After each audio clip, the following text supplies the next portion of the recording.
vamos a abordar tres conceptos que se unen acá. Uno es perdonar, el otro es curar y el otro es sanar. Entonces, perdonar, curar y sanar.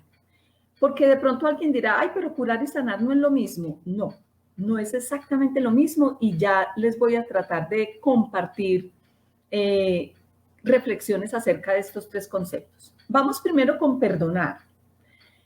La palabra perdonar es una palabra hermosa, porque si tú la vas a partir es un prefijo per, que significa acción completa, totalidad, per. Y la otra palabra es donar.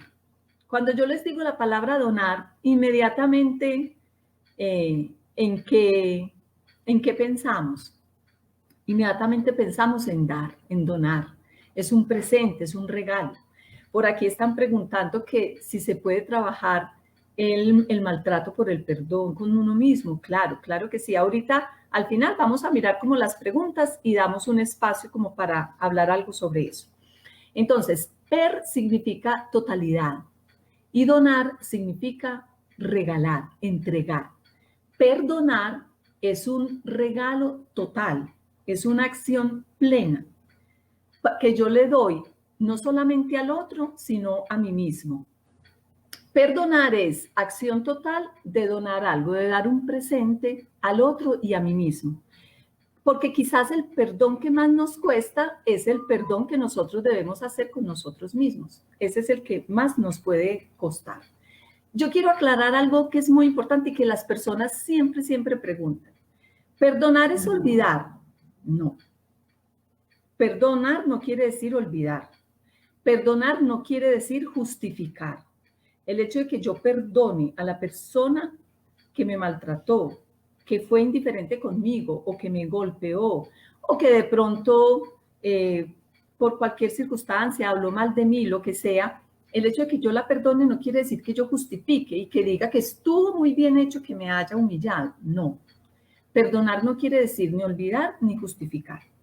Perdonar quiere decir que yo me hago a mí mismo primero y después al otro, pero primero el motivo principal de perdonar es por mí, por mi tranquilidad, por soltar esos resentimientos y dolores que tengo. Perdonar realmente es que yo pueda recordar ese hecho, porque eso nunca se va a ir de mi ser, eso va a estar ahí, sino que yo lo recuerde sin dolor. Y cuando hablamos de resiliencia, se da un paso más. El paso más es que no solamente lo recuerde sin dolor, sino que yo vea a esa persona, le agradezca a esa persona por todo lo que aprendí, porque fue mi maestro. Los maestros más grandes que tenemos en la vida son las personas que nos hacen daño.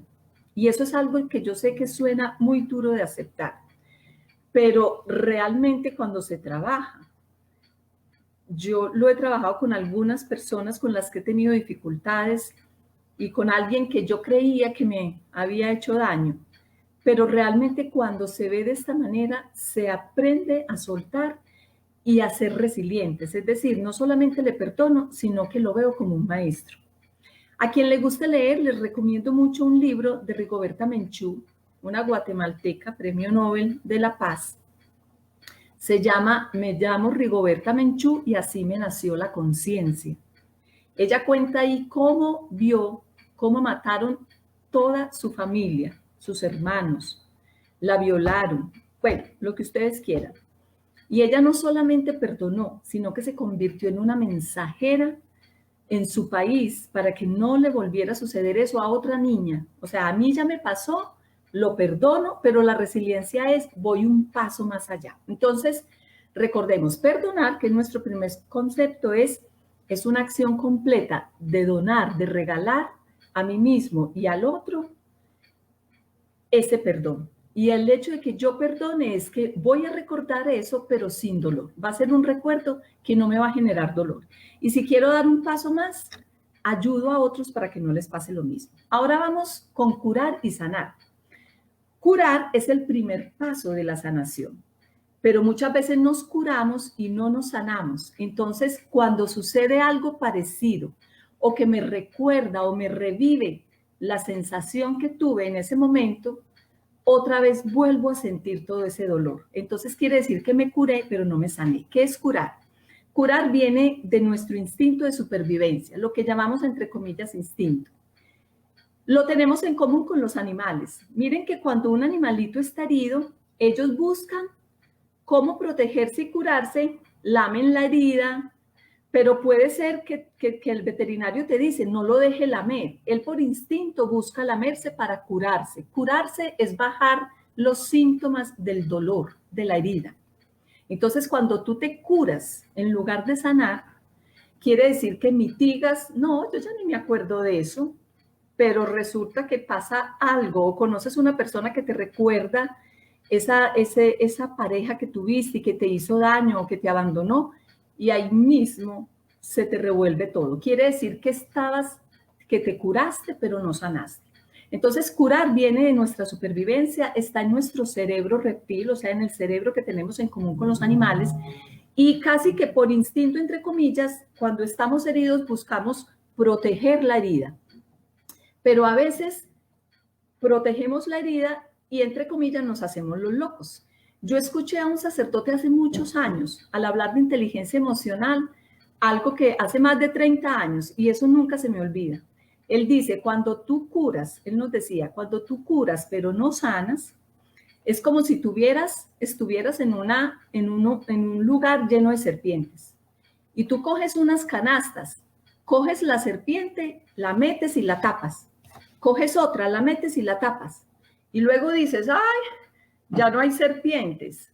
Que no hay serpientes, ahí están las serpientes, vivitas, vivitas, ahí está la herida vivita y coleando.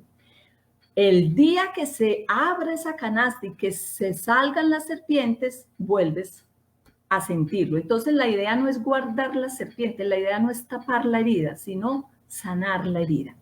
Entonces llevamos dos conceptos básicos para quienes se acaban de conectar.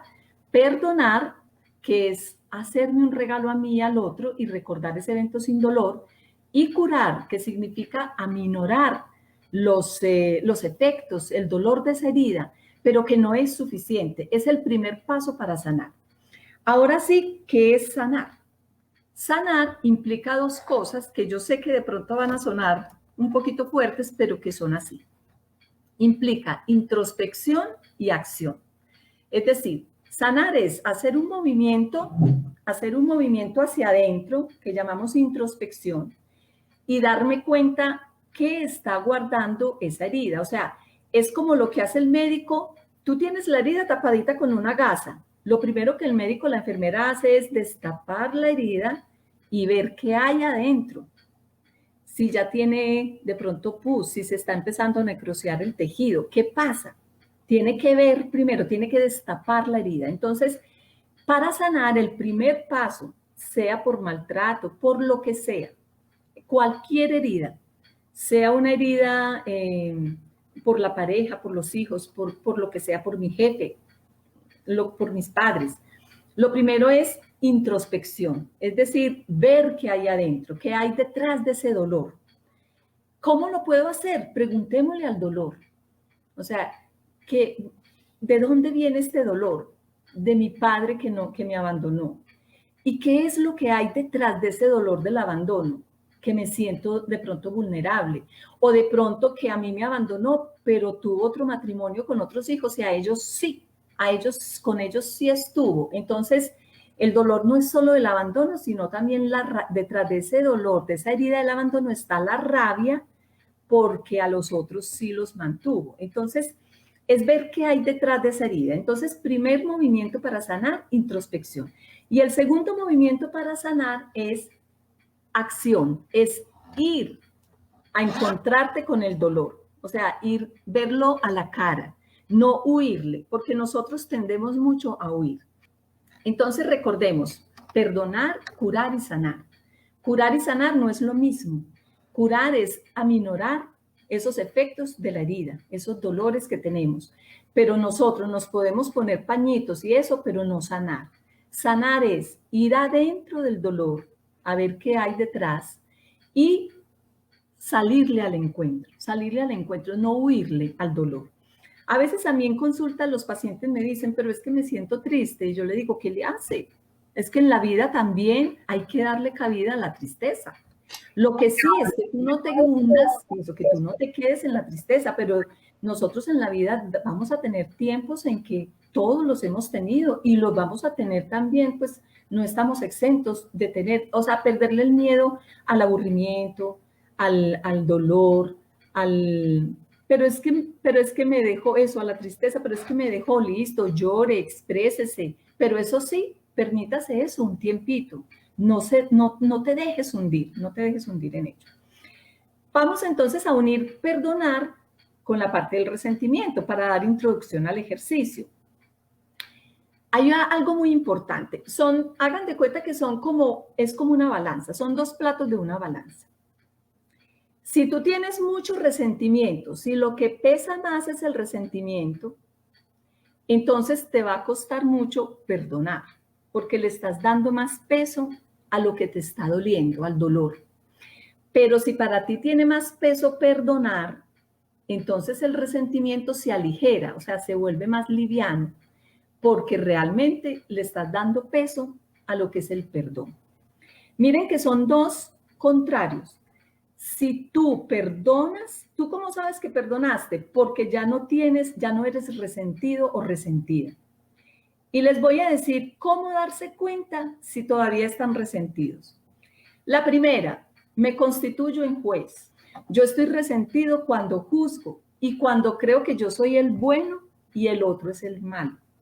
Que todos hemos estado ahí. Yo estuve ahí mucho tiempo y a veces me descubro ahí otra vez y tengo que volver otra vez a recordarme que ese no es mi lugar, que como dice Jesús, no juzguéis y no seréis juzgados. Entonces, yo sé que estoy resentido, resentida porque me constituyo en juez, porque digo que yo soy la buena y el otro es el malo, que yo tengo la verdad y el otro no. Esa es una señal importantísima. Y la otra señal de que tú sabes que no has perdonado y que tienes todavía mucho resentimiento, es que tú no te reconoces unida a esa persona. Esta es la más dura, para mí esta es la más dura. Porque hay personas que no nos tragamos, todos tenemos personas que no nos tragamos, sea desde lo religioso, desde lo político, en la casa, en el trabajo, en todas partes. Hay personas que no cuadramos con ellas. Entonces yo saber, y yo soy uno con esa persona, o sea, hacemos parte de la misma unidad. No, yo con este que es tan querido y con este y con este y con este, sí, pero con este, no y no y no. Claro, es muy difícil. Entonces, perdonar es soltar el resentimiento. Si yo no suelto el resentimiento, yo no he llegado a perdonar. Y yo sé que lo solté porque ya no juzgo. Yo digo ya, que lo juzgue Dios, lo que hizo, porque recuerden que perdonar no es justificar, lo que hizo estuvo muy mal hecho. Y tengo dolor por eso, no es esconder el dolor, lo tengo. Pero entiendo que yo no soy quien lo voy a castigar, yo no soy el juez. Y reconocer que soy uno con esa persona. ¿Cómo resolvemos el resentimiento? Primero, lo que les estoy diciendo, reconocer que tengo ese sentimiento, o sea, reconocer que yo soy una resentida todavía, que estoy resentida o que estoy resentido y que, bueno, no lo he soltado. Lo primero es reconocerlo. Lo segundo es explorar cuál es mi dificultad para soltar. O sea, yo por qué me aferro a ese resentimiento. A veces, la mayoría de las veces, no siempre, pero la mayoría de las veces es porque ese resentimiento te hace fuerte y te da fuerza y, mejor dicho, yo le voy a demostrar a esa persona que estuvo equivocada y me abandonó, pero espere si verá que yo voy a salir adelante y que coma tal cosa y bueno. Entonces, como yo encuentro ahí fuerza, no lo suelto. Creo que si lo suelto, voy a ser una persona débil. Hay mucha gente que piensa que si perdona, entonces se va a mostrar como débil, pero les digo que quien perdona es el ser más grande, más poderoso que hay. Lo tercero es fijarte qué te dicen tus emociones, o sea, qué te dice ese resentimiento, qué te hace, qué sientes internamente. Y yo también les recomiendo mucho a las personas escuchar el cuerpo. Si cuando muchas veces hay muchos problemas, yo ayer estaba trabajando con alguien que está con problemas de gastritis y descubrimos que la gastritis es una rabia con el papá desde que estaba chiquito. Y luego rabia con la mamá también, porque todo lo del estómago es muy relacionado con la madre. Entonces, es pura rabia y la rabia se le está manifestando en gastritis. Entonces, también escuchar mi cuerpo, porque él me decía, yo como bien, me alimento bien, yo no aguanto, yo no tengo por qué tener gastritis. Entonces, la gastritis, muchas veces los problemas de salud tienen un componente emocional. Y lo cuarto, para soltar el resentimiento, es que aceptemos que la vida tiene pérdidas y ganancias. Nosotros debemos apuntar por ganar, por ser exitosos, por estar en bienestar, como les hemos dicho. Pero la vida va a tener momentos en que tengamos pérdidas, o sea, es imposible que no las tengamos. Lo que sí debemos hacer es que si estamos en bienestar, nos preparamos para estar más fuertes y poderlas asumir. Ese es el proceso de sanar. Conocerte, aceptarte, amarte y soltar. Y ese soltar te transforma. Como decíamos ayer, te transforma como menos te lo imaginas y cuando menos te lo imaginas. Gracias a todos.